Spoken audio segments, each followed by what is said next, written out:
Anda sedang menyaksikan live breaking news bersama saya Rima Agi. Puncak Kejuaraan Dunia Perahu Motor Formula One Powerboat digelar hari ini Minggu 24 Agustus di Destinasi Pariwisata Super Prioritas Danau Toba, Sumatera Utara. Sebanyak 20 pembalap dari 8 negara akan bersaing dalam ajang olahraga air kelas dunia ini, yang juga akan dimeriahkan oleh pesta rakyat dengan penampilan musisi dan artis nasional. Informasi selengkapnya saudara akan disampaikan jurnalis Tribun Medan rekan Maurice Pardosi. Halo, selamat pagi rekan Maurice. Selamat pagi rekan Rima.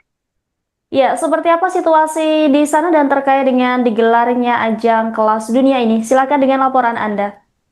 Terima kasih rekan Rima. Saat ini pada Minggu 24 Agustus 2025 kita melihat bahwa pengunjung sudah mulai memadati area venue F1 Powerboat yang berada di Kota Balige, Kabupaten Toba.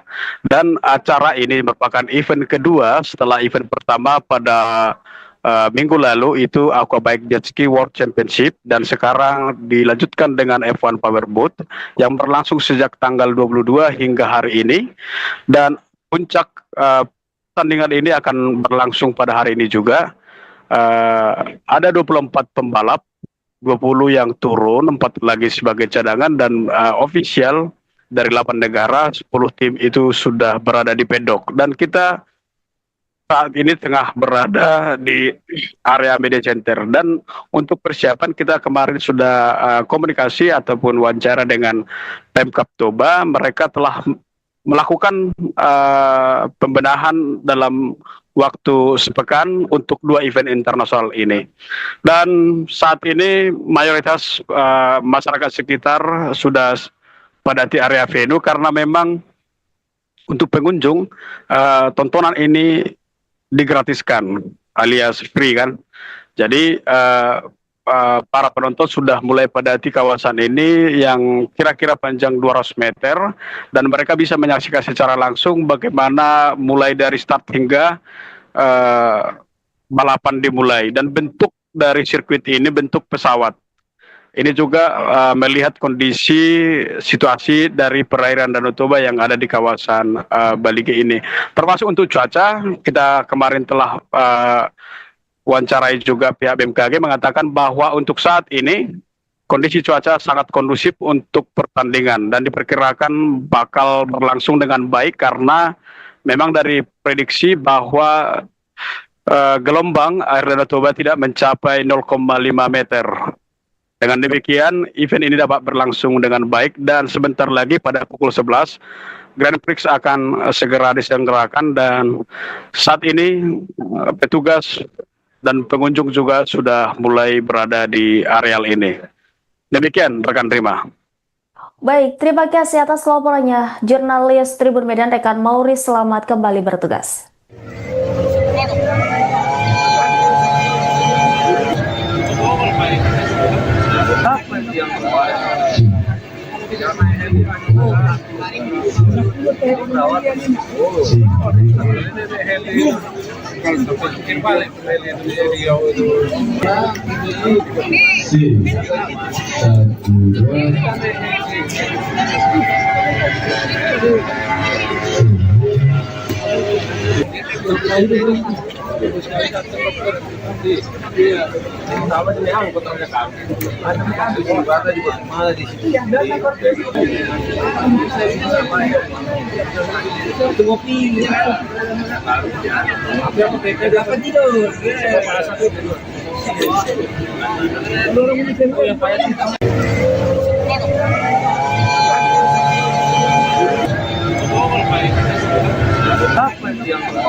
BMKG pasang berbagai alat untuk mengukur kecepatan angin dan tinggi gelombang.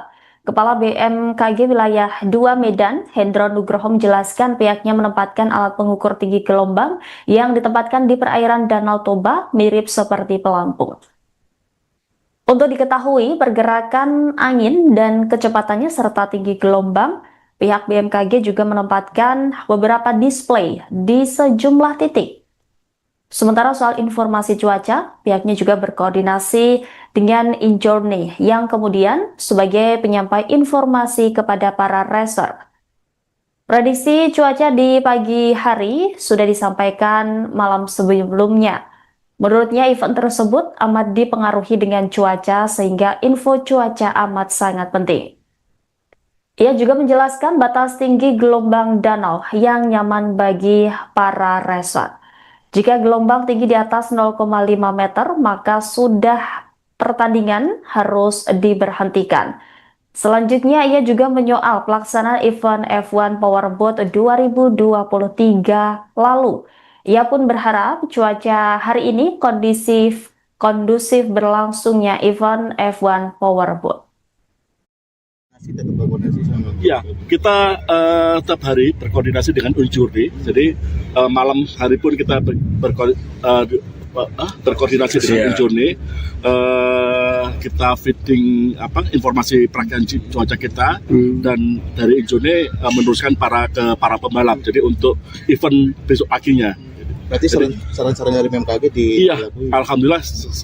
Kalau ini kan perlombaan ini kan identik dengan cuaca ya. Iya. Kalau cuaca tidak mendukung, kita nyatakan tidak mendukung. Gitu ya. Jadi Injourney alhamdulillah sama kementerian terkait itu sangat memperhatikan info dari BMKG. Kalau sore Pak Indro perubahan di gelombangnya berapa?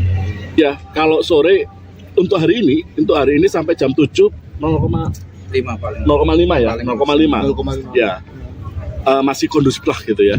Ya, tetapi kalau minggu kemarin itu kan tinggi itu sampai 0,7, 0,8 gitu.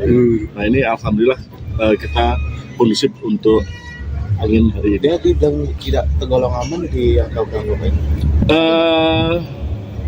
Pengalaman kami itu dari diskusi dengan Injourney tahun 2023 itu 0,5 itu sudah warning. Jadi 0,6 itu sudah harus berhenti ya. Hentikan ya pembalapnya. Jadi kayak tahun 2023 kan pernah dihentikan seharian. Nah, alhamdulillah dari tahun 2024 ke 2025 ini Injourney sudah berkoordinasi dengan BMKG dan mendengarkan masukan dari kita. Sistem kita lebih insya Allah jalan ya Pak? Iya. Ya, sistem kita jalan. Karena kita untuk kali ini kita menempatkan spotter di sana. Itu spotter itu untuk mengukur tinggi gelombang. Ada berapa? Spotter. Ada berapa? Ada satu. Yang itu yang di perahu ya Pak? Di ujung sana tidak? Ujung sana. Bentuknya seperti apa Pak? Spotter itu bentuknya seperti kayak bola gitu ya, pelampung. Pelampung ya, mengukur gelombang ya. Betul. Terus kita ada WS juga, AWS itu di pelabuhan ya, AWS Balige. Nah, itu untuk memantau angin, memantau tinggi gelombang, kemudian memantau suhu dan sebagainya. Ya. Kemudian kita menempatkan display di pedok, itu di media center, kemudian di press conference room ya, media center itu kita bahkan di sini media center lokal ini juga. Berarti kayak pihak Powerboat kemarin Pak Indro ya? Ya, dan mudah-mudahan hari ini doa kita untuk cuaca mendukung. Tribuners, hari ini akan menjadi puncak pagelaran F1 Powerboat Grand Prix of Indonesia yang berlangsung di Pelabuhan Mulia Raja, Napitupulu, Balige, Kota Toba pada Minggu 24 Agustus. Pada Grand Prix ini ada 20 pebalap yang akan saling adu cepat menjajal lintasan Danau Toba. Selengkapnya saudara terkait pagelaran F1 Powerboat 2025 di Danau Toba ini, kami sudah terhubung langsung dengan jurnalis Tribun Medan, Rekan Aprianto. Halo, selamat pagi Rekan Aprianto. Ya, selamat pagi rekan Rima. Ya, bisa Anda jelaskan dan sampaikan bagaimana persiapan maupun situasi terkini di sana? Ya, saat ini saya berada di venue F1 H2O Powerboat Danau Toba, berada di Pelabuhan Mulia Raja Napitupulu, Kecamatan Balige, Kabupaten Toba, di mana pada hari ini menjadi puncak dari pagelaran F1 H2O Powerboat yang berada di Danau Toba ini, di mana Danau Toba menjadi kali ketiga tuan rumah pelaksanaan event balap perahu motor terbesar di dunia ini.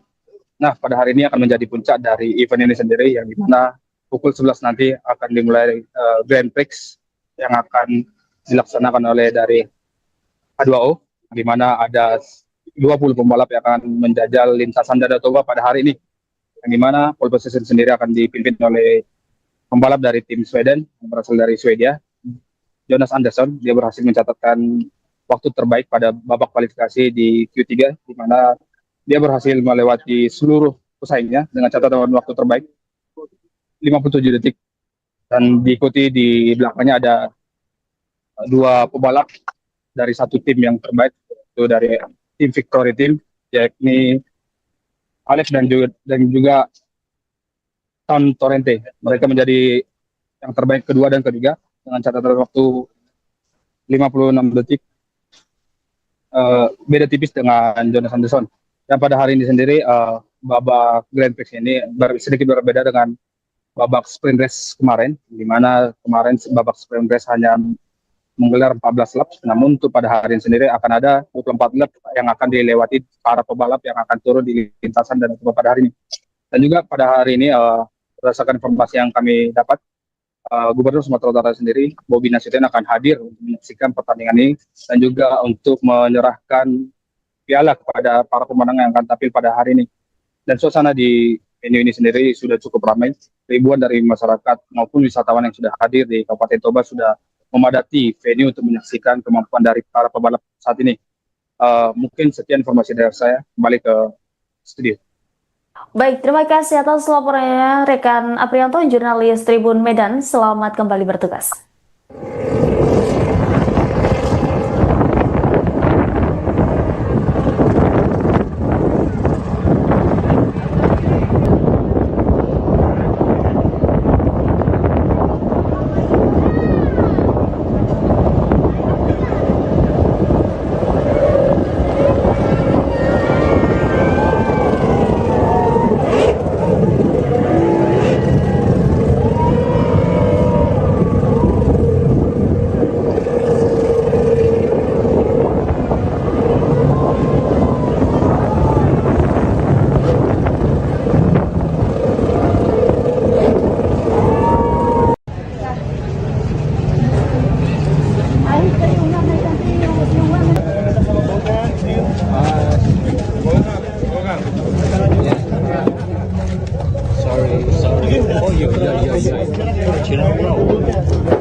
Dua event internasional yakni Aquabike Jet Ski World Championship dan F1 Powerboat berlangsung di Toba sejak minggu lalu, di mana sejak Jumat 22 Agustus, para racer telah memulai sesi latihan dan kualifikasi. Ada 24 racer yang akan menjajal perairan Danau Toba pada event ini. Mereka hadir dari 8 negara yang memiliki 10 tim. Untuk mempersiapkan event ini, pemerintah Kabupaten Toba memiliki waktu seminggu, sehingga pihaknya mengerahkan seluruh pihak berkontribusi mempersiapkan venue penyelenggaraan event. Ia berharap masyarakat sekitar lebih banyak menyaksikan event ini, lebih banyak dari pengunjung Aquabike Jet Ski World Championship. Memang 2 hari terakhir pelaksanaan Aquabike, jumlah pengunjung bertambah dari sebelumnya. Kurangnya jumlah pengunjung ia sampaikan karena masyarakat sekitar tengah persiapan HUT ke-80 RI. Dengan situasi saat ini, ia pun berharap jumlah pengunjung akan lebih banyak dari event sebelumnya. Berbagai keuntungan yang diperoleh masyarakat kawasan Danau Toba dengan adanya event tersebut. Selain Danau Toba semakin mendunia, masyarakat sekitar juga merasakan peningkatan pendapatan melalui penjualan produk UMKM. Ia berharap penyelenggaraan event keempat dan kelima kalinya akan lebih meriah dan disaksikan pengunjung yang lebih banyak dari 3 kali pelaksanaan sebelumnya. Selanjutnya, ia juga menyoalkan terkait strategi persiapan event tersebut. Strategi yang dilakukan untuk persiapan seminggu yakni gerakan SDM yang ada, kemudian koordinasi dengan Injourney dan ITDC agar penataan venue dapat berjalan lancar. Persiapan sangat-sangat minim waktunya, tapi kemarin kita telah sama-sama menyaksikan untuk perhelatan Aquabike bisa terlaksana dengan baik dan lancar, serta antusiasme dari masyarakat kita yang sangat tinggi. Mungkin kemarin dikarenakan masalah waktu dengan berbarengan Hari Ulang Tahun Republik Indonesia di tanggal 17 Agustus, sehingga belum bisa warga Kabupaten Toba berbondong-bondong untuk menonton di Balige. Tetapi untuk perhelatan Powerboat F1H2O kita berharap nantinya penonton lebih semarak karena untuk waktu sudah lebih longgar, dan mudah-mudahan pelaksanaan untuk F1 ini juga bisa berjalan dengan baik dan lancar. Dan harapan kita dengan terlaksananya kegiatan ini, yang pertama salah satunya adalah Danau Toba semakin lebih dikenal oleh dunia. Kemudian untuk efek positif dari pelaksanaan kegiatan ini, yang pastinya masyarakat kita khususnya termasuk para pelaku UMKM harus bisa merasakan manfaatnya dari kegiatan ini, dan warga sekitar serta khususnya warga Kabupaten Toba. Pak, berapa target pendapatan dari 2 agenda ini Pak? Baik sama Pak. Kalau untuk target kan sebenarnya kita tidak ada pasang target, tetapi pelaksanaan event kali ini kalau menurut kita dari pemerintah daerah dengan waktu yang hanya diberikan 1 minggu ini sebenarnya sudah termasuk hasil yang maksimal. Tetapi kita dari pemerintah daerah menyampaikan kepada panitia baik Injourney ataupun ITDC, kita berharap jika memang ini masih berlanjut untuk pelaksanaan ketiga dan keempat dan kelima nantinya, kiranya kita dapat berkoordinasi dengan lebih baik lagi. Apa strateginya Pak 1 minggu bisa sukses ini Pak? Ya, kita gerakan seluruh sumber daya yang ada, dan kita juga minta masukan dari Injourney dan ITDC apa yang perlu kita bantu sehingga pelaksanaan dan penataan seluruh kawasan ini bisa berjalan dengan baik dan lancar. Dan kita juga mengucapkan terima kasih banyak kepada seluruh warga Kabupaten Toba yang telah ikut mendukung dan mensupport kegiatan ini. Positif optimis lagi Pak? Optimis nggak Pak? Optimis karena tadi Pak Menpora juga sampaikan untuk tahun depan tetap lanjut. Tribuners, ajang balap perahu super cepat kelas dunia segera dimulai. Puncak Kejuaraan Dunia F1 Powerboat 2025 yang menghadirkan 20 pembalap dari 8 negara. Mari kita ikuti keseruan dan ketegangan langsung dari Balige dan kita saksikan bersama live race F1 Powerboat Danau Toba 2025.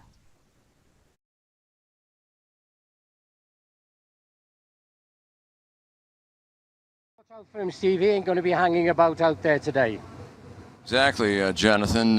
Miracles would happen a year ago. Let's see if it can happen for a second straight year with him come charging up from third place. And on the very last turn of this event last year, he came up with a victory.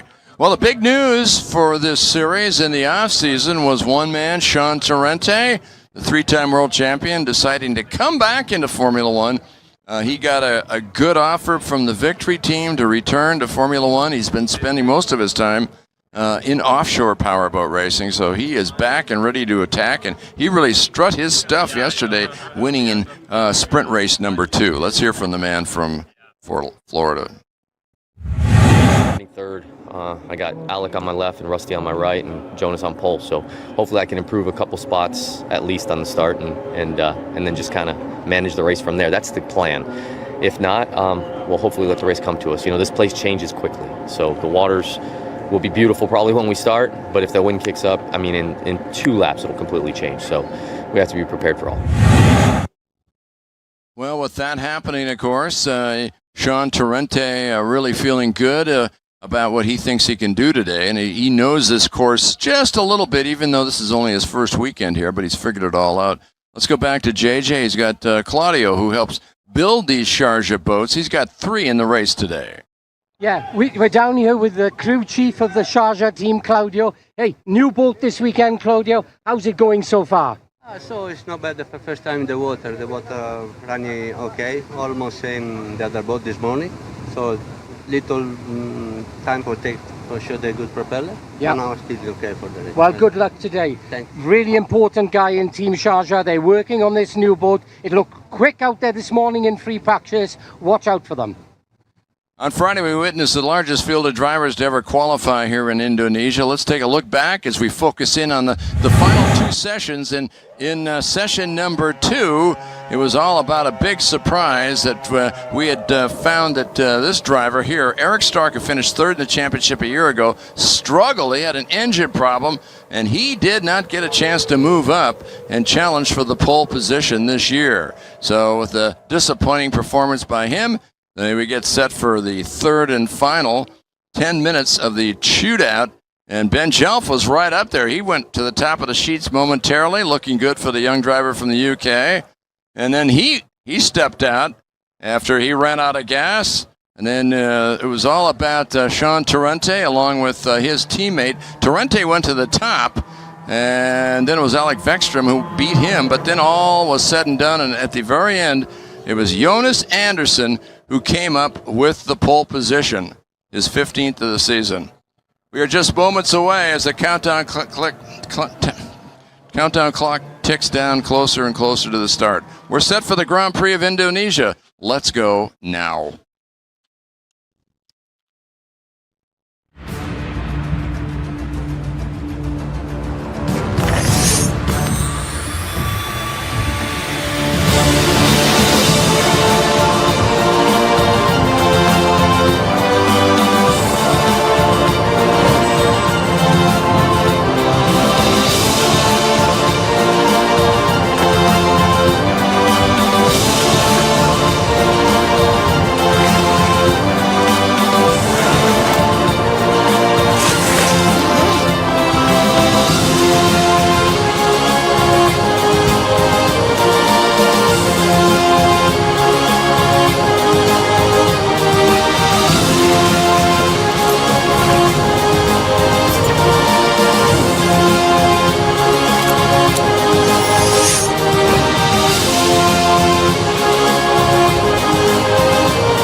On a warm and sensational morning on the shore of the world's largest volcanic lake on the island of Sumatra, it's the opening round of the 2025 UIM Formula One World Championship for powerboating at the 3rd annual Grand Prix of Indonesia. Hi, everybody. I'm your host, Stephen Michael. Along with me, my partner, Jonathan Jones, as we start our 24th year together. And we welcome you to lovely Lake Toba for the 3rd year in a row at this very historic Grand Prix of Indonesia. Now, this place is spectacular, Jonathan. It's amazing. We've been coming here for the last 3 years. It just seems to get more and more exciting. It really takes your breath away. Yeah, like you said, Steve, been coming to Sumatra now, to Lake Toba for the last 3 years, and we've learned so much more about this region in that time. And every year we come back, we learn more and more about it. I mean, this area is now a World UNESCO site.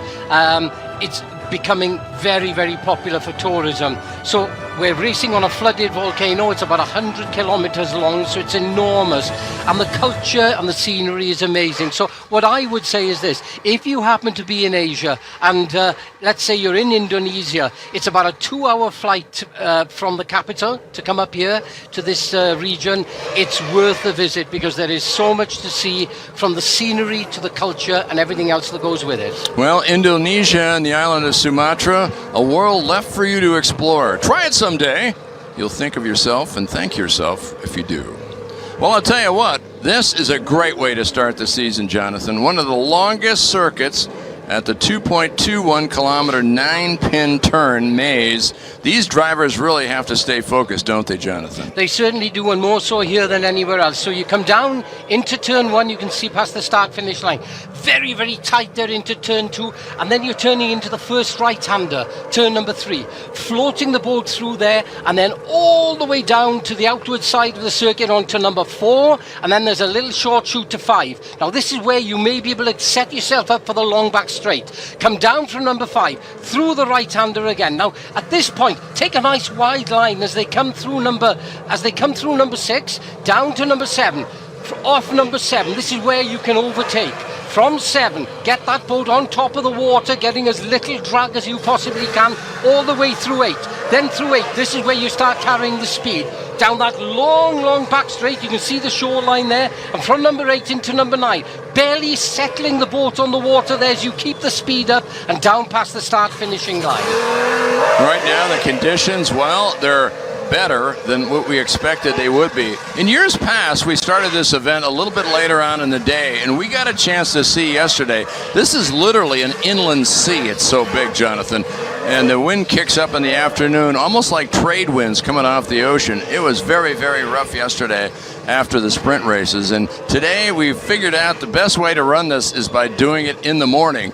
And it really is really kind of a good time to come as we take a look at the dignitaries that are here taking the parade lap, and it's an honor for them to come along and be part of the scene. They get a chance to actually take a lap around. Okay, it's backwards, but still at the same time, they're having fun. They're out in the water, and they're promoting an area that is so lovely, Jonathan. This is, as we said, just a fun place to come to, and it's so different than where we're from with our Western culture.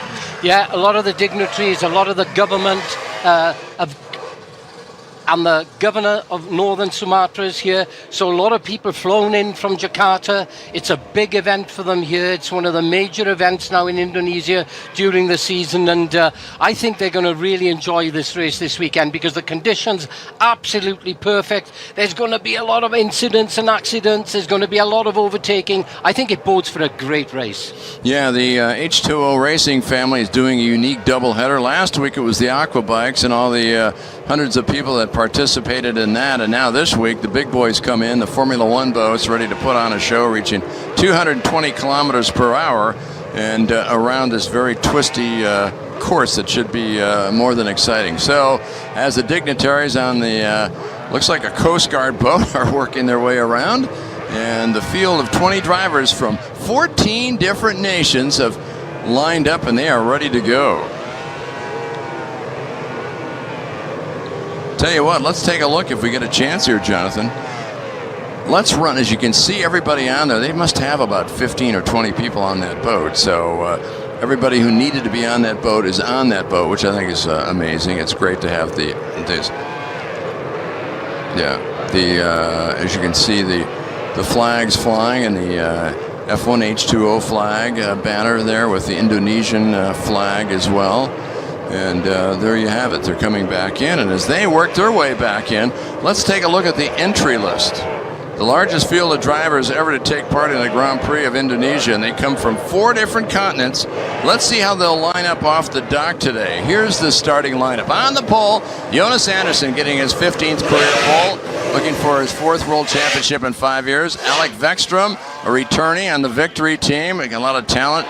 Sean Tarente, a 3-time world champion, is going to push Jonas Andersson to the very last lap of this season. Rusty Wyatt is back. He's the surprise winner of the race last year, led most of the championship. Then you got Ben Jelf, a newcomer, an upcomer who's doing so well in this series the last couple of years. Marit Strumoy, with her unique Mercury engine, she's hoping to do better today. Eric Stark starting 7th. He finished 3rd in the championship a year ago.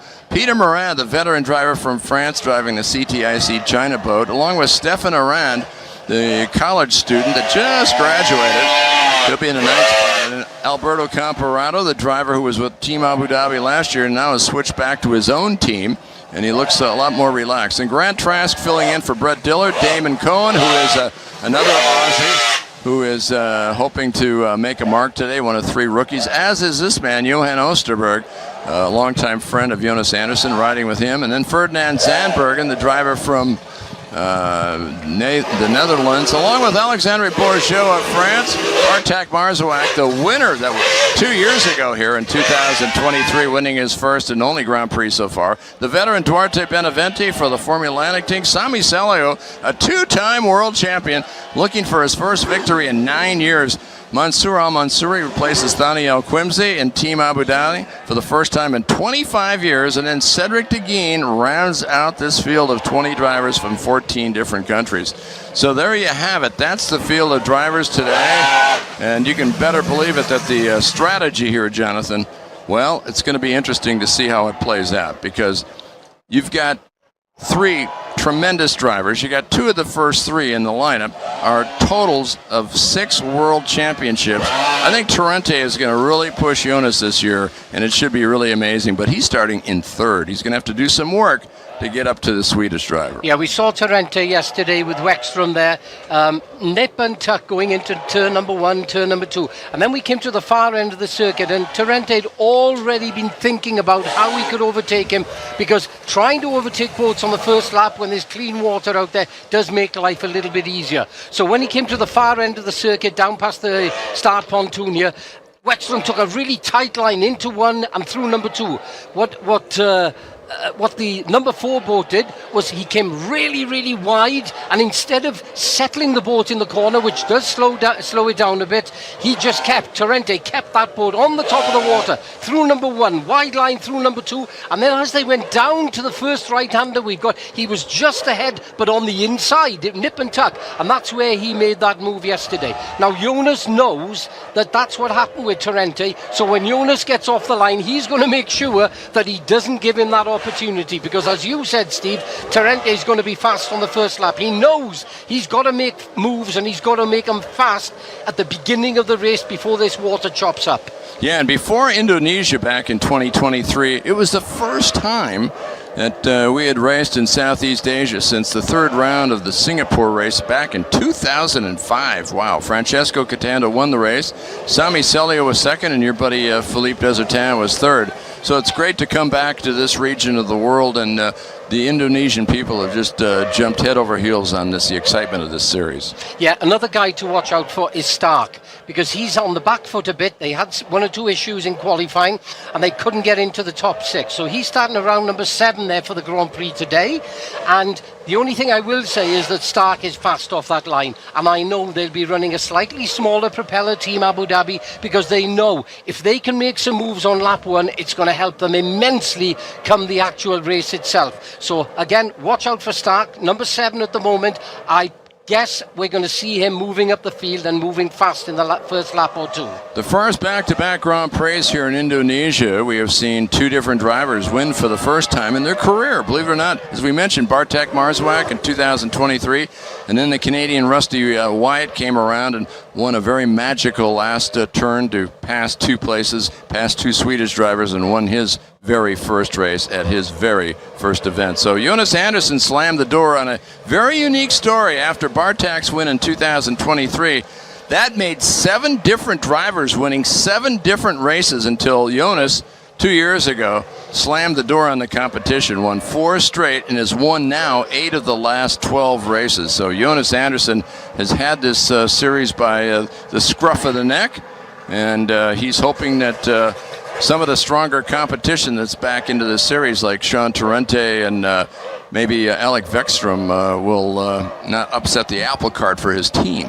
I did the interview with Wyatt there, and he knows because the conditions are calm, his boat is slightly longer, Steve, than some of the other front runners. But when the conditions get tough and when you get into back markers, that's where he really does come into his own. We saw it last year. He left it into the last straight of the last lap. It was a photo finish between three of those drivers, and he just managed to pip him on the last lap to win the race. But he knows that he's got to make a move there early on, and it's going to be really interesting to see how he gets off the dock. I spoke to Scott Gilman this morning. There's a lot of pressure on that driver, and he said, we've just been out there on the far end of the circuit doing starts. We know we've got the pace once we get into the race itself, but it's all about that crucial start, and they've been working hard on that. It'll be interesting to see whether they've made progress. Yeah, you made mention with Eric Stark, who's starting in the 7th spot in his first race since he's returned now to Team Abu Dhabi. Now, he joined Team Abu Dhabi back in 2018, and he had won a couple of races with the Maverick team and impressed Guido Cappellini so much that he decided to take him on. And he and Sean Torrente fought to the very last lap of Sharjah. Torrente won the title, but Stark let everybody know that he could be the man for the future. Stark, by the way, has raced for 6 different teams. He raced for Team Sweden in 2012, then Team Nautica, and then the Emirates team, Team Sweden again, Team Maverick, Team Abu Dhabi, back again. So he's been up and down like an airplane, but he is a tremendously talented driver. Yeah, it'll be interesting to see what the chemistry is there. We saw Torrente. I interviewed him after the race yesterday when he won the shootout race yesterday afternoon, and he was quite crucial about Team Abu Dhabi. He feels that he's a lot more comfortable in the victory team. He can make his own decisions there rather than other people doing so, and he's got a massive amount of experience. But I think Stark, he prefers maybe other people to do that for him. So it'll be interesting to see as the season goes on how that situation is going to gel between Cappellini, Stark and the Abu Dhabi team. Yeah, and before his victory last year, he won by the pole position back in Vietnam of a year ago. His last victory before that was in Sharjah when he and Sean were fighting for the championship. That was back in 2018, so he's making a good comeback. We're going to check the light test here. Make sure that all drivers can see it. The way the starting sequence works is they give the 30-second board, let everybody know they're within 30 seconds, and they wait for the lights to come on. There'll be 3 rows of lights that come on one at a time. When the 3rd row is on, and within 5 seconds, they're going to shut them off, and then we go racing. So as we look across, these light factors, Stanyards, have been really set up nicely. They're very bright.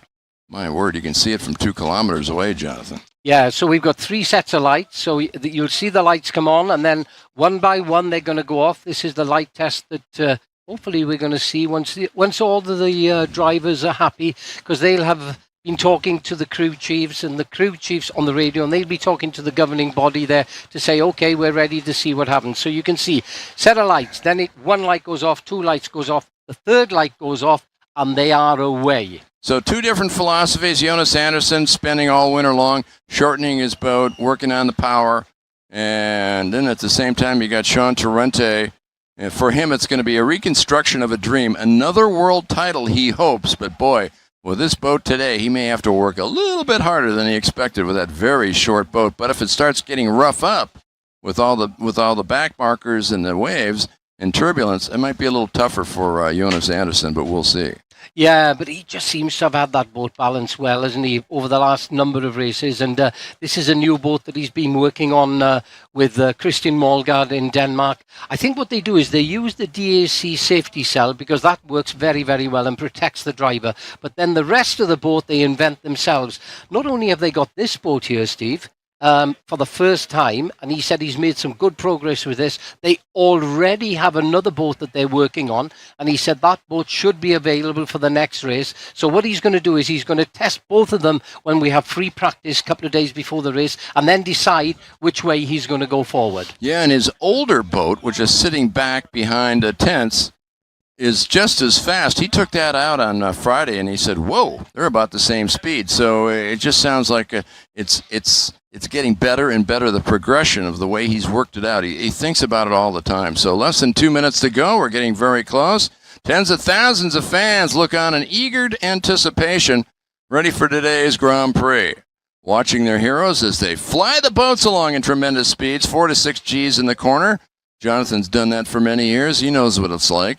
And here in this race circuit, it's not going to be throttle full at 85%, but it's going to be close, even though this race course here can be very difficult. Yeah, as you pointed out, Steve, it's all about acceleration and mid-range here. These boats are capable of going a lot faster than what you're going to see them here. But because you've got so many corners, you've got to have good acceleration in, out of the corners, and then to the next corner, the short chute that we have. It's quite a technical circuit, Steve, so it's going to be interesting to see how a lot of these front runners actually tackle the course itself. Very close to 1 minute. The driver is now very much alone with their thoughts, and they are ready as their dedicated crew stepping off the sponson. It's time to settle the age-old question, who's fastest on water, as we bring you the third F1 H2O race here in Indonesia. We're just moments away. As we check the lights now, all quiet, fans anticipating a tremendous start, as are we. This Lake Toba can be a complicated mistress. We'll see how it pans out here. We wait for the lights, very close to the time. There's the first row of lights, second row, third row of lights. The lights come on. And off they go. They explode away from the dock. And they're off on a 24-lap odyssey is underway with over 10,000 horsepower unleashed at once. And as they fan out, heading down toward the 2 commitment buoys over on the south side of the race course, we hold our breath. It looks like Jonas Anderson got a clean. Oh my, there's a problem. Somebody got rocked up on the far side. It could be Ben Jelf. From our vantage point, it's hard to tell, but there was a argy-bargy going on down there, Jonathan, and over he went. And one of the drivers went upside down, so there was all sorts of pinching in that corner as we see the driver coming out after he barrel rolled the boat. They got tied up, knotted up, and we'll have to wait and see exactly what happened there. But Jonas Anderson was making good his escape and trying to get through. Oh, one of the Abu Dhabi boats. That could, Steve, that could well. Is that Stark? That's what I'm Number thinking. 6 boat, Steve. Yep, that's Stark. What a shame for the man who last year was trying to hold on and win here. He finished 3rd in the championship, and that's his first run in his first race in 7 years of being in there. It looks like Peter Morin is there, the Frenchman. So those 2 guys got tagged, and Morin is upside down in his boat. They've had a tough weekend, Jonathan. They've had nothing but bad things happen to them, bad karma. They seem to be on the back foot all the time. The problem you have, Steve, is the first 3 or 4 boats, they've got that experience and they can get through clean, but then everything else, the midfield, they're all bunching together and hoping that through that spray they come out the other end. All right, let's take a look at it one more time here. We get a chance to see it. We saw it with our eyes, but now we'll get a better vantage point. There is your man on the right. That's your Poulsen. Now look in the middle of the pack right here as they start pinching in. 3 boats were trying to be in the same spot at the same time, and that did not work. Somebody missed the lane as Peter Morin turned in, and he hit the left sponson of his boat to the right sponson of, looks like Stark, and over they go. Wow, that was a tremendous blowover as they got side by side, Jonathan. Here we go, and again, another angle, Steve, you can see there. Oh, Stark very tight on the outside, or was he on the outside of Moran there? No, he 2 was into 1 doesn't go. No, he was on the inside. I think Moran turned right there with him and chopped him. You can see the right sponson because the left sponson of Peter Moran nailed him. So the Dead 2 right, went Steve. over. Yeah. And what a shame for both drivers as they were hoping to do better. Now, Peter Moran last year finished 4th in the championship, and Eric Stark was 3rd. This is not the way to start the season off and expect to finish up in the top 5. No, you could see there that Stark obviously was committed. There was a few guys moving around a little bit into that first corner, and then it was really tight then between Stark and Peter Moran as they went through. There was literally millimeters between them, and maybe one of the boats just jumped out on the other. But maybe we'll get another shot on this, Steve, to see exactly what did happen. Yeah, let's take a look this time with the drone camera. Let's see how it pans out here. Okay, he's up over by the commitment buoy. Look for the boats in the middle. There's 3 pinching in, and as they turn, yeah, it's Marin, and Eric Stark was sliding out, and Marin got whacked with him. So the two of them got together. Both are going at different angles. Yeah, it looked to me like Stark, he'd overshot that boy by quite a bit. So would the boat, maybe the boat wouldn't settle, he had too much air underneath it. And as he was trying to turn it, it was still going straight on. Of course, Peter, who left him enough space coming into the corner, was actually turning him himself. He can only see so much of the boat on the inside. And Stark seemed to go a little bit, carry on a bit, and curtains for both drivers. Well, it's not like your old days, Jonathan, where you didn't have the closed canopy. You could lean your head out, turn sideways, look at the person next to you. Now you've got to rely on your mirrors, and those mirrors are not big, they're shaking, so you really have a limited sight angle.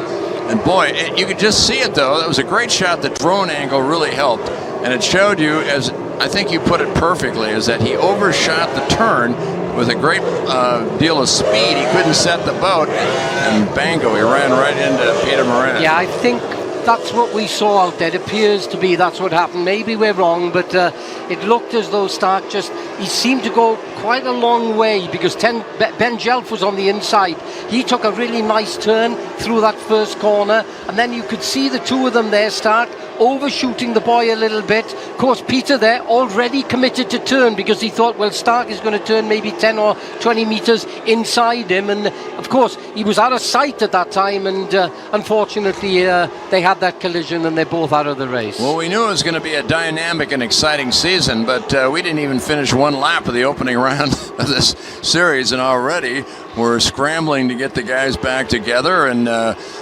interesting, the top 4, when they were racing, Rusty Wyatt was really putting on pressure on Sean Torrente in that 3rd spot.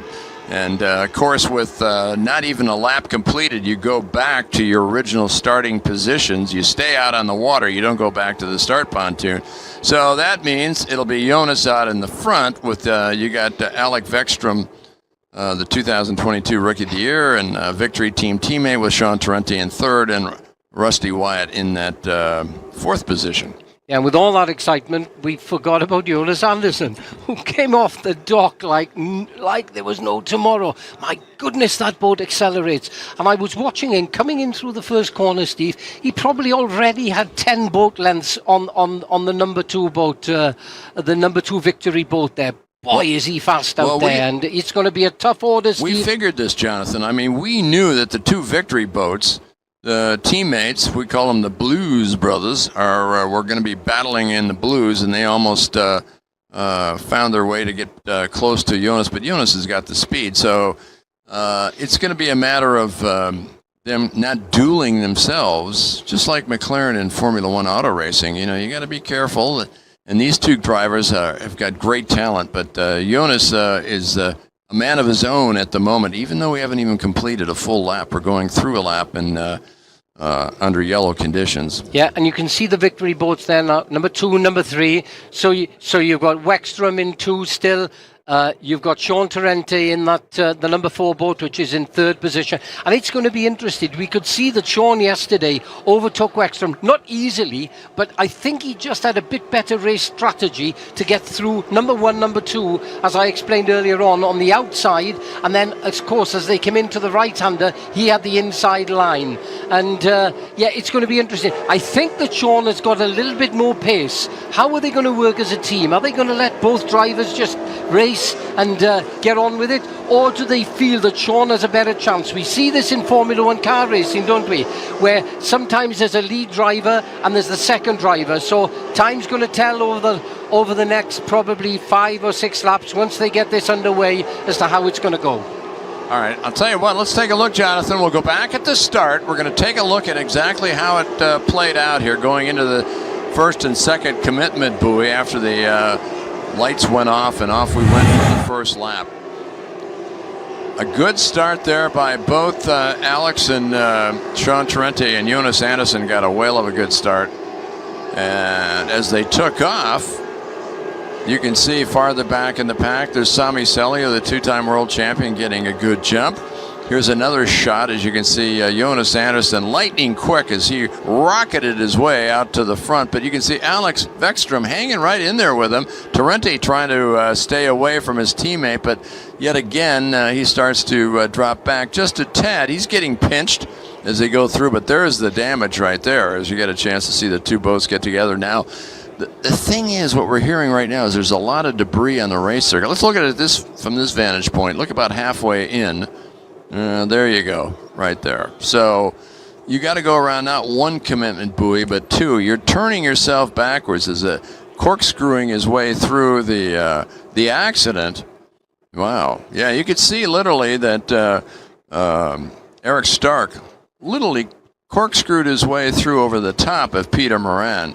And lucky neither driver got hurt. We just got word that they are both uninjured and they've been released, which is fantastic news. So you're going to have to spend a little time in surgery with these boats to fix them, I'll tell you. Yeah, and that is all credit to the safety cell, Steve. It was introduced about 1986, something like that, so some time ago. Before that, we were having so many fatalities because the driver was sitting with a little bit of fiberglass around him. The driver now is strapped into that little cocoon. We call it the safety cell. You can see the front of it there. He's strapped in with a 5-point harness. He's got a crash helmet. He's got a life support system, so if the boat turns over and it takes a little bit of time for the rescue people to get to him, he can breathe off a demand valve as they use in diving. And you know, in a that collision boat's like going that, down like a submarine. Oh my goodness, they're yeah. speeding that up too much, and it's just literally with all the water in it, they're drilling the front end, so they need to back off just a bit. Yeah, as we got locals out here helping us. Yeah, and of course the driver then strapped in with that harness. It then with the impact, there's crash boxes either side, so when one boat hits the other, that absorbs the energy, the crash box, and not so that the driver doesn't absorb too much energy. And as I said, going back many years, there could have been a fatality there, but because of the safety cells as they are today, it just helps in the event of any incidents out there. All right, first two turns, the commitment buoy, the accident. Now we're pacing ourselves around 3 laps, and there's 21 laps still to be run. Is there anybody right now in your vantage point you think can get an advantage to this because they're running so slow for these amount of time? Okay, so what happens now is they don't know. This race could restart at any point on the circuit. They have no idea. But the crew chief sitting in timing, they're going to be able to see the officials to see when that flag drops. The officials will give them no indication whatsoever. But what they've got to make sure is that the drivers are really tight behind the driver ahead of them. So for instance, with Jonas, Sean knows full well that if he can take him on the restart lap, he's going to be able to dictate the race to some extent. So this restart is going to be crucial, and we're probably going to see the more experienced teams gain places on that start. Well, it looks like everybody's getting back into position. The safety vehicles they've picked up the debris that looks like they had scattered with the accident. So as you say, it could be any second now we could get the restart here. We hold our breath with 3 laps out of 24 gone. And we've been on the yellow flag for just over 11 minutes here. As we can see them all trying to bunch up here, trying to catch up. Yeah, they've got to watch that, Steve. If they fall back too far behind the front runners, then they're going to be penalised for that, because at this stage, all of these boats should be pretty much 10, 15 metres behind each other for the restart. Yeah, absolutely. That's so important because, as you say, it can cause havoc as the faster boats catch up to them in a hurry, and all of a sudden now they're playing back markers when they shouldn't be that close early on in the event. Yeah, you could see Stefan around there on that new. I spoke to Claudio, the guy that's designing the Sharjah boat, the new boat. They've been doing a lot of testing in that emirate over the winter, and it's going to be interesting to see how they get on. All right, we hold our breath. Any second we'll be judging to see if we do get the green flag as they come whistling down on the far side of the race course. The yellow flag's still out. And they're trying to bunch up the back of the field, just as you said, Jonathan, trying to pinch them up and get them up toward the front. So everybody else closing up quickly. See Rusty Wyde's getting very close to Sean Torrente. 2 North Americans battling each other. And you got Duarte Benavent stopping in the middle of the race course down in the near the start-finish line. He's dead in the water, so now the Osprey rescue team is going to have to get the veteran Portuguese driver out of the way. So we're not ready to go back to racing. That's going to hold things up again for another couple of 3 laps. So some of the front runners there, very, very focused over the last couple of minutes. Now they're going to have an opportunity to relax, gather their thoughts, see exactly where they may be able to make that move. Torrente there, we saw him yesterday. He's in 3rd at the moment. Because they haven't done a lap, they go back to the positions as they were in qualifying. Correct. Yeah, and Duarte Benavente was starting his 166th race. And he hadn't scored any points in the last 2 years until Indonesia last year when he did. So finished 17th in the championship. Been racing a long, long time, has a couple of podiums, but he will not get one today as he is dead in the water, and the Osprey rescue team trying to hook up and get him off the race circuit as quickly as possible so we can get this event rocking here. Yeah, they can relax again. Now, they're obviously, the crew chief is on the radio to all of these drivers, telling them what the situation is, that they've had to tow in one of the boats that obviously has got some kind of technical problem. So it'll just give them a bit more time to gather their thoughts. But there we go. So it's Anderson, Wexstrom in 2nd, Torrente in 3rd. We saw that move with him yesterday. Wyatt, very, very experienced in that number 4 slot, and the British driver Ben Jelf hanging in there in 5th. You know, 20 years ago when these engines were queued up a little more, they were stressed more, following boats and slow laps sometimes would be a factor, and the engines would get bogged down and they wouldn't be able to get going again. That could play a factor, but today it's not so much the case anymore, is it, with newer technology? Yeah, quite right, Steve. I mean, a lot more technology now in these engines over the last 5 or 6 years. They're now a lot more reliable. They've actually dropped the top RPM, the revs per minute on these, by a little bit. It hasn't slowed them down whatsoever, but it means that now instead of starting the race with sort of 20, 22 boats and finishing with about 10 because of a lot of attrition, it looks now like most of the boats actually complete the race, which is what we want for the show. Yeah. Well, they got Torrente's boat along the pontoon and moved him out of the way. Now they're going to have to get the Osprey rescue team boat back into position. And once it's back into position, we should expect a quick green flag to get things going here. 24 laps in this event today scheduled. We've had 1/2 of a lap, and we have been following the pace boat, or on the yellow flag situation, since then. As the field now starts to bunch up, I think you realize it's time to focus in on a restart here. As we hold our breath, let's see if they drop the green flag. It's still being shown. There's the race director, Marco, holding the green flag. He's waiting to get the word from the safety crews that he's ready to go. That's Jonas's girlfriend saying, "Hey, let's go. I want to get going here." She's got a prime spot there, Steve, isn't she? Right next to the official. Yeah, she's going to be watching it. Oh, is that the yellow flag? Look, he's got his hand on their way. All right, green flag. We're back racing here as they come out of turn number 9, down the front straightaway, a long run. Let's see if Jonas Anderson can use that speed and pull away from the pack as he's being chased by a couple of Victory Team boats. Rusty Wyatt trying to go side by side, get very aggressive. Oh my, going way out was Sean Torrente. He lost a few spots, and Rusty Wyatt has jumped from 4th to 2nd. And now Torrente is working his way back up. He's fighting for it. So that was a great start by Rusty Wyatt, but then Torrente came back. Torrente, he just had too much air underneath in the tunnel of that boat. And as he came into number 1, he was carrying great speed, but he couldn't get the boat to settle, Steve. And the next thing, he'd overshot. Wyatt saw that opportunity, and bang, he was in there. All right, as we watch them as they work their way down through this race course, it's Jonas Anderson heading down that long back stretch, heading from 8 to 9, and then he'll come down 477 meters down the front straightaway.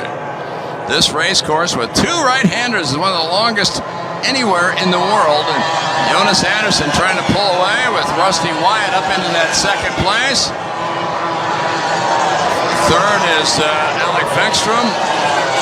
Ben Jelf into fourth, and Torrente down in fifth place is trying his best. And side by side, Torrente gets tagged with Ben Jelf, and he slides out of the way. Did they touch? I don't know, Jonathan, but it was awfully close. Torrente trying to get aggressive and get that fourth place back. Yeah, Torrente there, you could see pushing Jelf very hard, but Jelf wasn't having any of it. He was not going to be frightened by the American driver, and what a great run he was having there. And so far, so good for Jelf. He's doing a great job. He's up in fourth. Wexford now dropped down to third, and Wyatt in second. All right, let's take a look at it again on replay. Here is Torrente and Ben Jelf sliding closer and closer together. Oh, they got pinched up in that turn two, Jonathan. I don't know how you call that one. Okay, so Torrente saw the inside line. He thought there was enough of a gap there, but Jelf was already committed. He was taking the tight line. He wasn't going to give him an inch.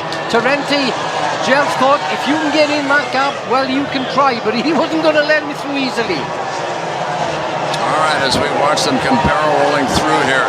Stefan Aranda is having a great run right now, Jonathan. He's up into fifth place. The youngster started in the ninth spot. He's up into fifth, and he passed Torrente. And the Sharjah team are very happy with their drivers at the moment. They're sitting in sixth or second place and also in fifth place. Yeah, Torrente being a little bit eager there. Almost turned the boat over coming through. Trying to chase down Jonas Anderson, and it did not work. Jonas setting a pace. He won by 12 seconds, so Rusty Wyatt is going to have to show a lot more speed here in order for him to catch up with the three-time world champion. It's like Rusty said earlier today, Steve. He said if the conditions get bad or when we start getting to back markers, that's the only opportunity I'm going to get to maybe be able to close up and overtake Jonas Anderson. So we'll have to see as the race progresses. All right, let's see what's going on here. You keep a look right there. You can see that the youngster from Estonia is doing his best, Stefan Arand, and trying to hold off Sean Torrente in the battle for fifth position. Torrente is struggling a bit, even more. Let's see if he can do better. He's running a 101 lap, where everybody else, the top four, are running sub 1 minute marks. Fast time is by Jonas Anderson, a great run of 57.6, while Rusty Wyatt's best is a 58.7, so his best lap is a second quicker. As you take a look at boat number 85, and there's Grant Trask. Doing a good job out there, Steve. Trask at the moment, he's not far off that, but they're quite bunched together. Stromoy, Torrente, and Trask. Trask, the Australian driver, down in 8th position. But this is the first time this weekend he's ever sat in that boat. So all credit to the young Australian driver, doing a great job out there. Yeah, he started 11th, he's up into 8th. He's driving that Moore French boat. And he's the replacement driver for Brett Dillard, who had surgery down in South Carolina in the USA, who we expect to see him back in Sharjah. But in the meantime, Grant Trask is taking full advantage, and he looks tough as we look back at our leader, as Jonas Anderson continues to slowly pull away from Rusty Wyatt. Not by much, by a tenth or two of a second. It's still under 5 seconds.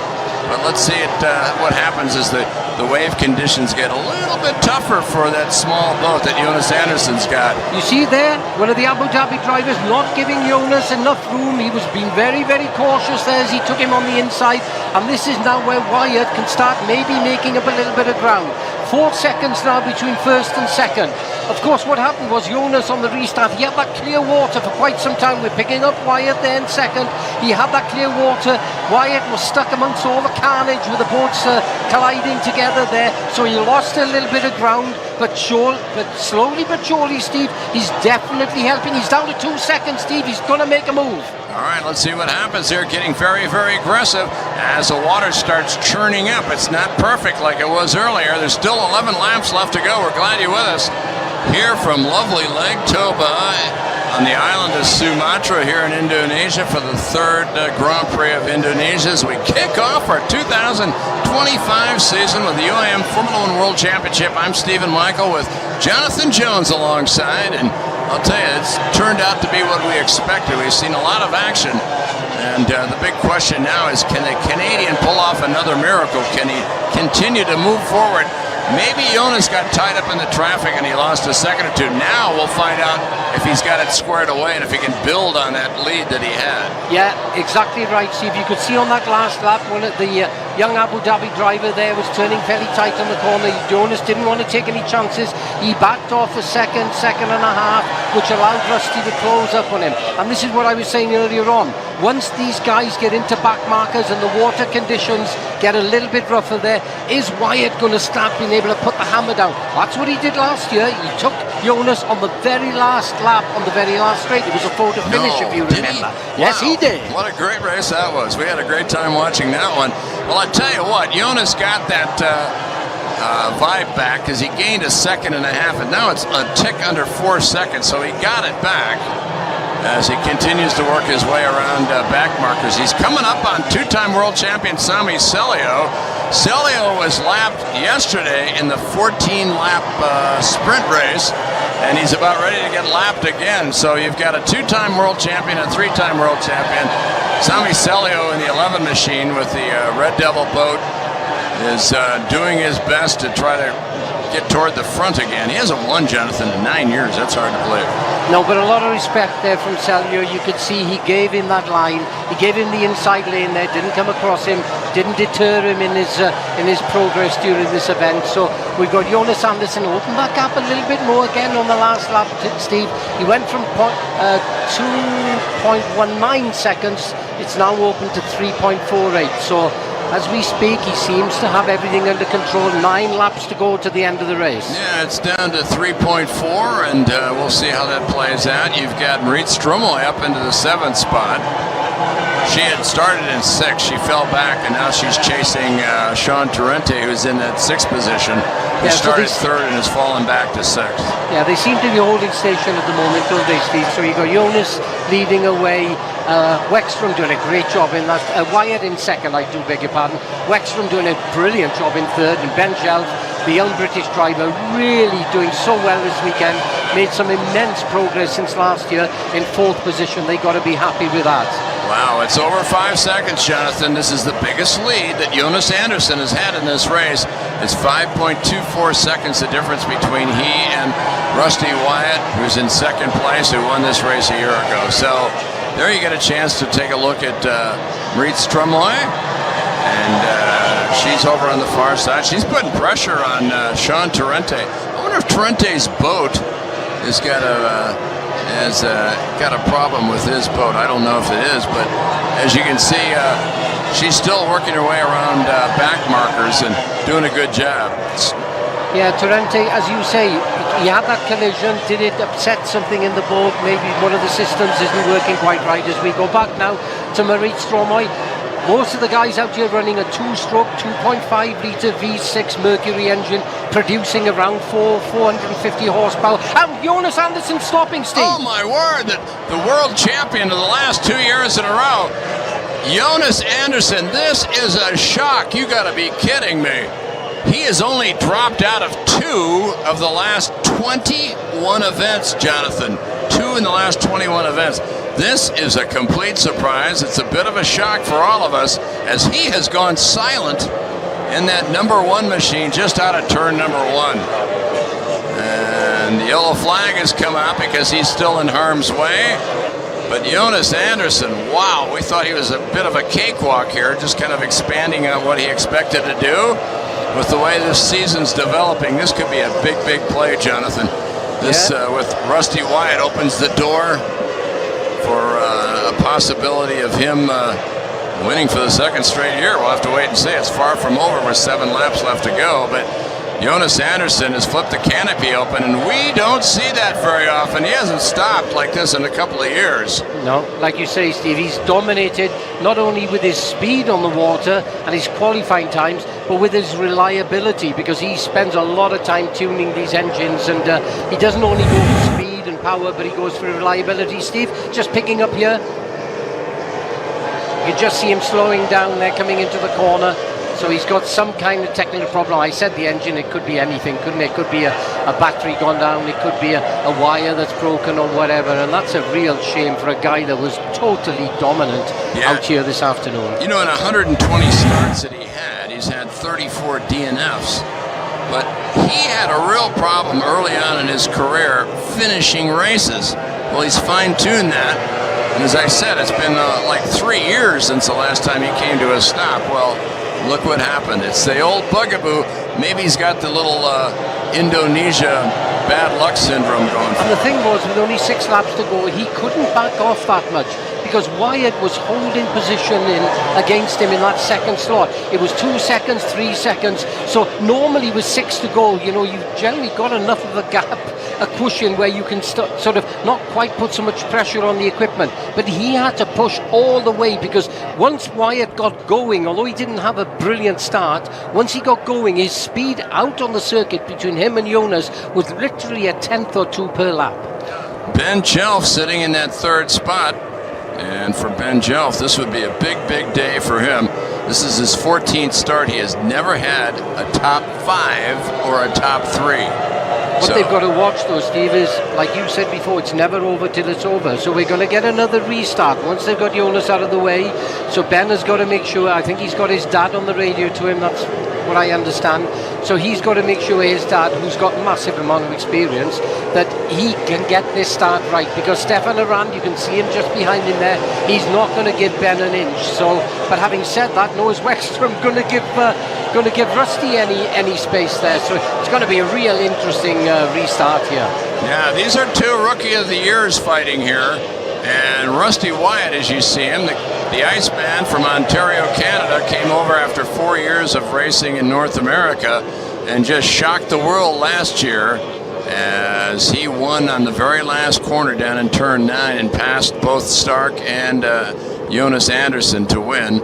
And of course, Alec Vexstrom is a youngster who's got a lot of aggression, and he's going to tuck himself right off the right spots into the boat. It's going to be a fantastic final finish here. These 2 give no quarter and don't take any quarter. That's right, and of course this may give an opportunity for Torrente to get back into the groove again, you know. He didn't seem to have an answer there, did he? But it's interesting. You could see Wexstrom trying to intimidate Rusty Wyatt there, pulling up alongside him, but trust me, I know him well, he ain't going to take any of that. Yeah, these 2 drivers who are from countries that are huge with hockey. They love their sport of ice hockey, and they battle each other to the finish. We may see it here on the water today, not frozen water, but regular hot water. As we come up now and we take a look, will we get the green flag? We're back again, and we are... Well, he blew a whistle. And the green flag is out. Back they come, and here we go. Rusty Wyatt going down into turn number 1. As Ben Jelf now putting pressure on. He's trying to close up on Alec Vexstrom. Yeah, good turn by Jelf there into that number 2 turn, boy. He was making sure that Stefan Arand wasn't going to have any of it. Again, Jelf taking a little bit of a wide line there. Stefan Arand, is he going to swap to the inside? Is Ben going to keep it really tight there? Arand on the inside almost gets chopped off by Ben Jelf there, who takes a super line, still hanging on to that 3rd position. But as we speak, Wyatt in the lead, Wexstrom 2nd, Jelf in 3rd, and Stefan Arand pushing us all he can to get that position on the rostrum here this afternoon.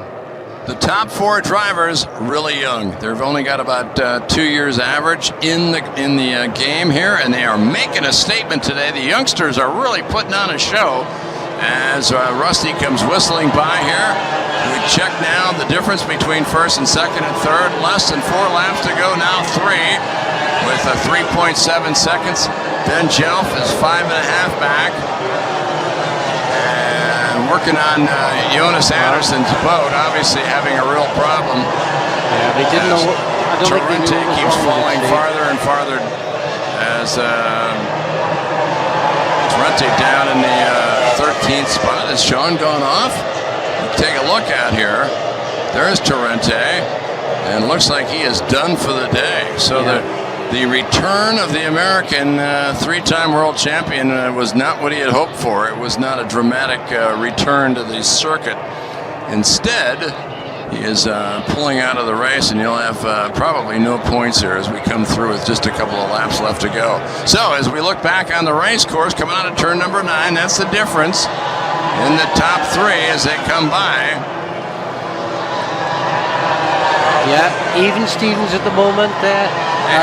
Wyatt still leading, looking in good shape with 2 laps to go, Steve. There's Marit Stromoy. Different sounding engine that she's got that seems to be working better and better. She's up into that 5th spot. She's got to be pleased with a top 5 finish, Jonathan, if she can hang on to it. And she's trying to figure out a way to get around Stefan Arand, who's in that 4th spot. So as they come whistling down with less than 2 laps to go, it's just over 4 seconds on a great restart by Rusty Wyatt, who tore off. And you could feel the heat from Alec Vekstrom, but that's not going to happen right now, as Vekstrom is out of the picture at the moment. As look at the lead that Rusty Wyatt has put together as we look back for Vekstrom. There he is. This is a growing lead, and with less than 2 laps to go, could this be 2 years in a row for the Canadian to pull off a victory here on the final lap?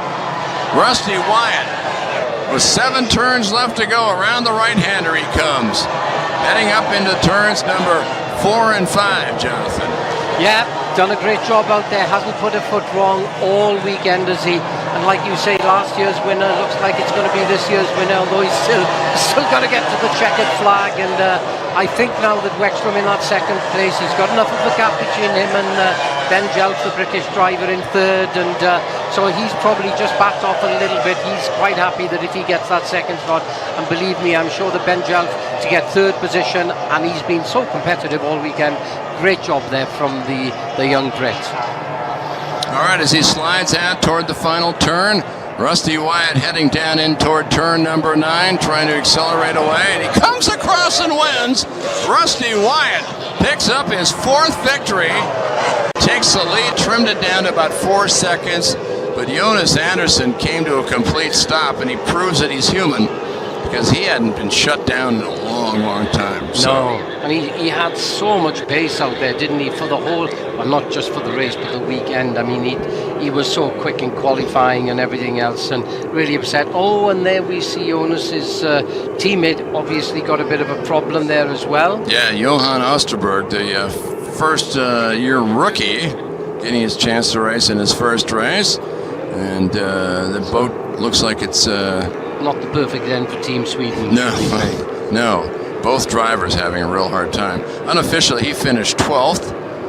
And, of course, they're taking back the Maverick boat, being hauled back in. And that's Cedric Deguine. He changed his engine before the race, as did Mansour Al-Mansouri, the rookie, and then Sami Celio, who had a tough day. He ended up finishing 11th, though. And so he came within a point or so of picking up a point. But Sami Celio charged up from the back. But Rusty Wyatt, what a day for him. Rusty Wyatt wins this race for the 2nd straight year in a row, his 4th of his career in just 7 starts. And who would have thunk, Jonathan? I mean, we weren't expecting this. We knew he could put a challenge on Jonas Andersson, but we didn't see it yesterday in the sprint race. No, but you could see that he had the pace. The problem was getting off the start pontoon at the start of the race, and that's where Jonas seemed to have the upper hand on everybody this weekend. And that pole position, you know, it's the shortest run into the first corner. Of course, the other guys, they're further back, so they've got to make up a little bit of ground. But fair play, Rusty, 2 years running. We'd never heard of this guy until Indonesia last year. We'd heard of him, but we didn't know what he was capable of. And he came away with that first win last year, and boy, 2nd time round, another win. I gotta say, all credit to Scott Gilman and the Sharjah team. They put together a pretty strong package there going forward for the rest of the season, Steve. Yeah, and I know it sounds corny, but these guys really like each other. I mean, the teammates are happy. It's kind of an environment where things are going with the flow, and they get things done. There's not a lot of tension. There's not a lot of yelling. There's just very calm. Just get the job done, and that's what they've been able to do. And, you know, Rusty is a typical North American kind of like, let's have some fun. And, and his family is right there with him. Yeah. And I think also when they were qualifying yesterday, I was talking to Scott and he said, you know, they should have maybe done a bit of this, a bit of done of that. So he knew that they had a little bit more fuel in the tank, maybe if you call it that, to up the performance. So they were a bit disappointed in qualifying. They hadn't done better. But, you know, come the race, he really didn't put a foot wrong out there, did he? He pressurised Jonas. He was only 2 to 3 seconds behind him for the entire Grand Prix. So yeah. And also, maybe looking good going forward to China, because the next event in Shanghai, I mean, if it's the same venue as it was last year, it was rough out there, wasn't it? The conditions are rough, and that will definitely play into Wyatt's hands, because he's got that slightly longer boat, which doesn't accelerate quite so well. But once you get in the rough stuff, boy, he's dynamite. Yeah, and it's so important to have the right setup, and for him, I mean, that's the same boat that Sean Torrenti won years ago in Doha in Qatar. Yeah. So it's once you find it, you know this, you're a boat builder. Once you find the correct hull combination, you don't chuck it out because it's a new year. You keep it and refine it. Yeah, you develop, you make new boats, but you take a lot of time to actually introduce them onto the race circuit, you know. And Rusty now, he spent a year in this boat, so he knows every single inch of the boat. He knows how it handles. He knows where he can gain, where he can't gain. He knows his propeller choice this year is a lot easier than what it was last year. And all those little ingredients, you know, you find 100th here, 100th there, maybe a 10th here, 10th there, and that all helps in putting together the package that they've had here this weekend. Yeah, absolutely. So the driver from Innisfil, Ontario, picks up the win, the first of the year, and then we start focusing on down the road here as we celebrate his victory. Just over a month's time, we'll be in China. It'll be the 30th Grand Prix that we've raced in China. I know you were there in the first one. We were. One of my sponsors introduced Formula One powerboat racing to China. I remember that many years ago, and fortunately, we've been back there every year ever since. So it's a great place. Massive amount of passion, isn't it? You know, such big crowds that come to the event there. It's really good. But Steve, we haven't talked about maybe one or two of the other people a bit further down the field there. Stefan Arand, 4th position. He's got to be happy with that. And Stromoy in that 4-stroke in 5th. Got to be happy. She didn't have the best start, but she held her own during the event itself. Yeah, I mean, she did a great job in charging her way up. I mean, she dropped down. She came back towards 6th where she started and then ended up finishing in 5th place.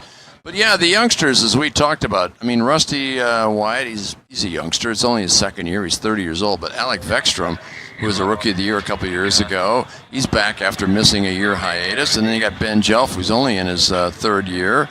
And looked like Alec Vekstrom set the fast time of the race. He did a 57.957. Congratulations for him for the finish star. And then, as you said, Stefan Arand, he's only early 20s, just graduating from college. And yeah, let's take a look at the final unofficial standings here that we have. And quite a day here, filled with surprises, and it took a while to jumpstart this event. But once it got going, it got great. So Rusty Wyatt wins this race. And that's his 4th career win in his just 7 starts. Alec Vekstrom finished in 2nd, Ben Jelf 3rd, Stefan Arand, a youngster, finishing in 4th, his best finish ever. Marit Stromoy in the top 5 for the first time in a while. It's good to see that. Grant Trask in the 6th spot. Alberto Comparato coming up, finishing 7th, so he's getting back into his groove. And then Damian Cohen, who really struggled with engine problems and so forth yesterday. He was behind the 8 ball, but he came up and charged up to 8th place. Congratulations to him picking up some points. Bartek Marzawak, the winner back in 2023. Sami Selio, the driver from Finland, finished in the 11th spot. He came all the way back up. He was way down in the 18th position. A rookie, Mansour Al-Mansouri, finished in the 12th spot. Johan Osterberg, another rookie, in the 13th spot. Cedric Deguin, veteran 14, Sean Torrente, he's got to be pulling his hair out. He had a tough day.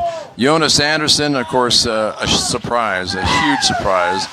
And then Alexandra Bourgeot in the 17th spot. Duarte Benavente dropping out. Eric Stark with Team Abu Dhabi going out after the crash with Peter Moran in that first corner.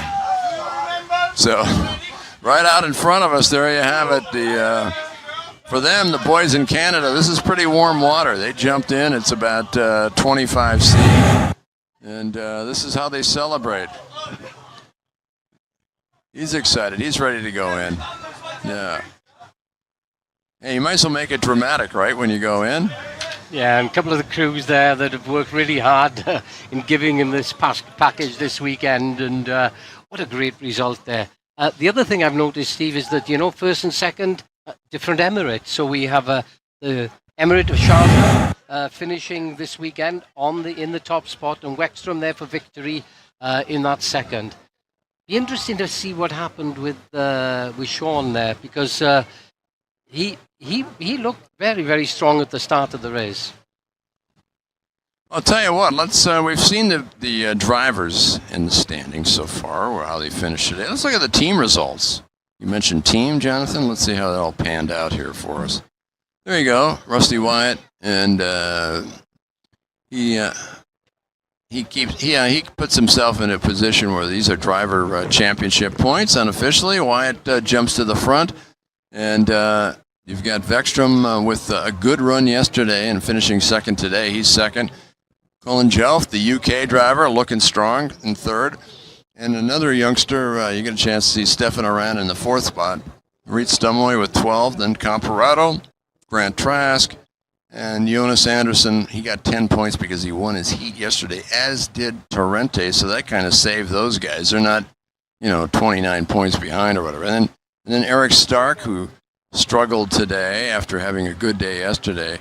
Bartak Marzawak, Peter Moran, Sami Celio, all in single digits, as you'll work your way all the way down to Duarte Benavent, the driver from Portugal, who finished 10th yesterday and did not finish today. So, and let's take a look at the team results. Let's see how this all worked out here. And the boys in the truck doing a quick job here. Nice job. Sharjah team, number one. Interesting, the two UAE teams are 1-2 so far in this championship. The Atlantic team, surprising in the third place, but it's all about Ben Jelf so far. Reed Strumloy and the Strumloy Racing, 19. And then the China CTIC China team. And then Comparado, he picked up points today. And then Team Sweden. Team Abu Dhabi, which is another big surprise. They're way down in 8th. And then as you work your way down through Sami Celio's Red Devil team, and then the French Maverick team rounds out the points for the team championship. So there you go. A big surprise to start off the season. It's not like we didn't expect something. It wasn't like Rusty Wyatt was just coming out of nowhere like he did last year. Let's take a look at the highlights of the race as the thousands of people are gathering around, getting ready for the podium celebration here along Lake Jonah. And off we went, and yes, Jonas Anderson got the start he wanted, a perfect start as he charged off.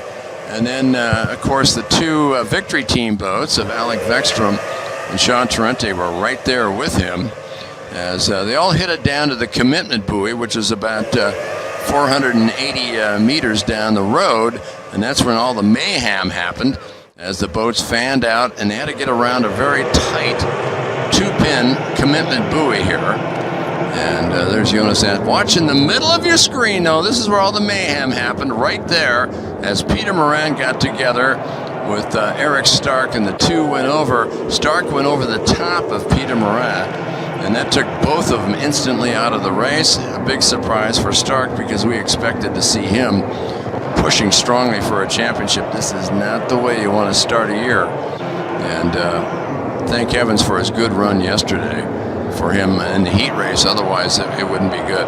Yeah, just saw there, going back on that incident. Might have been wrong there. It was so close between the Abu Dhabi boat and for that collision and the Team China boat. So, maybe we need to take a closer look at that to decide exactly what did happen, Steve. Sure. So as they were cleaning up the carnage, and there you can see Peter Moran. Again, the safety factor here is so tremendous. And the green flag came out after about 7 or 8 laps, and off we went. And it was Jonas Anderson again getting the jump. But Alec Vekstrom right off his right hip. But Torrente started to struggle a bit, and he got passed by Stefan Aran as the other Sharjah team boat went by him, and then Torrente kind of drifted off. He was having problems. Obviously, probably a handling problem with the boat. It wasn't what he expected. No, it was quite close between him and around there, on that corner. So whether it destabilised the boat a little bit for him, we don't know. We'll have to talk to him about it afterwards. Yeah, exactly. Oh my goodness, Torrente taking a hammering there, trying to get into that gap. Yeah, as he was pushing to slide himself up, he tried to jam himself into that corner, and it just didn't pay off.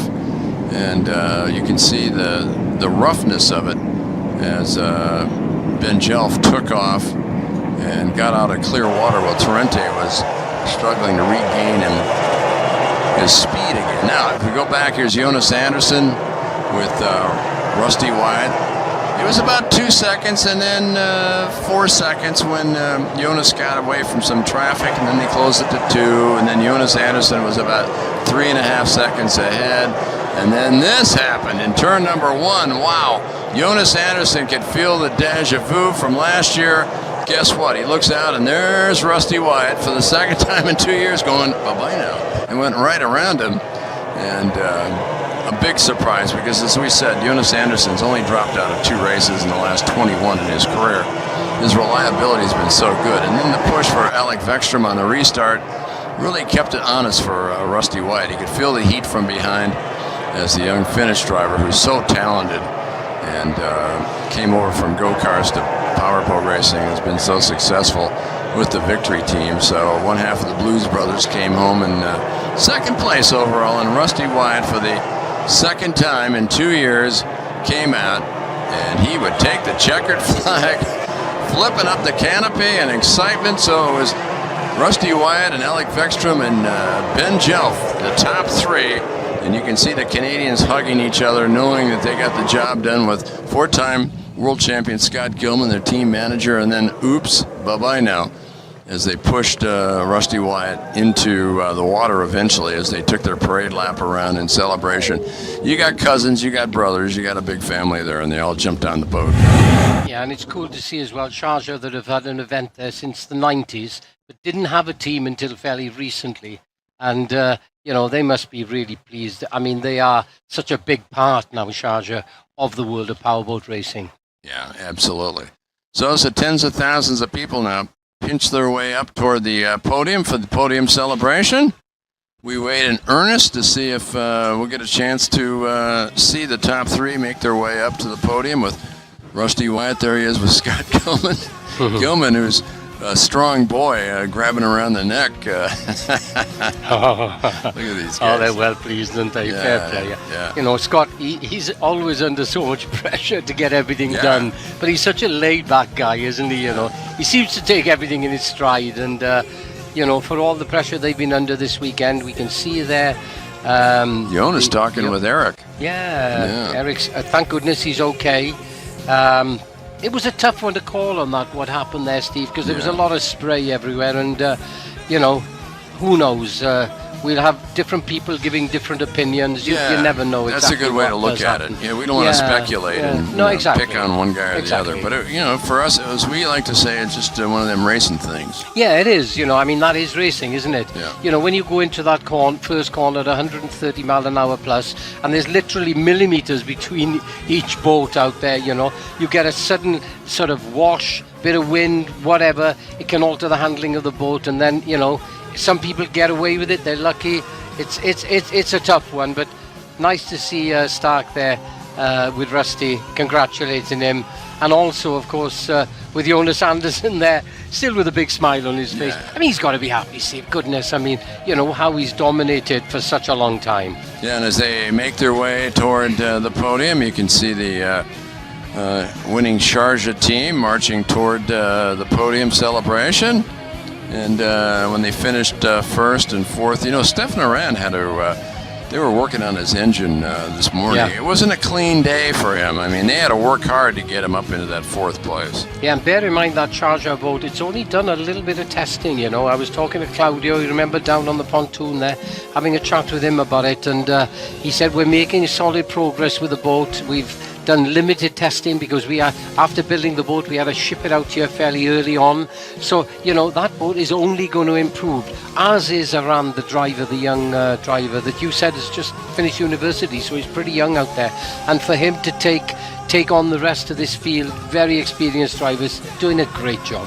Yeah, absolutely. And it's a great addition. We've added 3 rookies to this starting lineup this year, but some of the drivers that arrived last year and the year before are very young, and they're really making a statement, as you see. Rusty Wyatt getting a hug. With young Manu that Yes. controls the media center Exactly. for F1, so Yeah. she's pleased for all of them as well. Yeah, of course. Sean there, he's got to be gutted, isn't he? Yeah. But I'll tell you who isn't. You saw just going out of shot there, Ben Jelf, 3rd position today. Boy, he must be ecstatic with that, as you can see, throwing Oh, he his should arms be. in It's the his air. first top 5, much Yeah, less his that's first cool. podium. That's cool. Yeah. And you could see it. They were just, that team, that organization are just getting better and better race by race, and it's paying off. Their confidence is building up. Yeah, and you say for Jelf there, they're fairly calm and collected. You don't see much of them. They just get on with the job, and he's in good hands, with his dad, who himself is a multi-world Formula 2 champion, so he knows his way around these boats.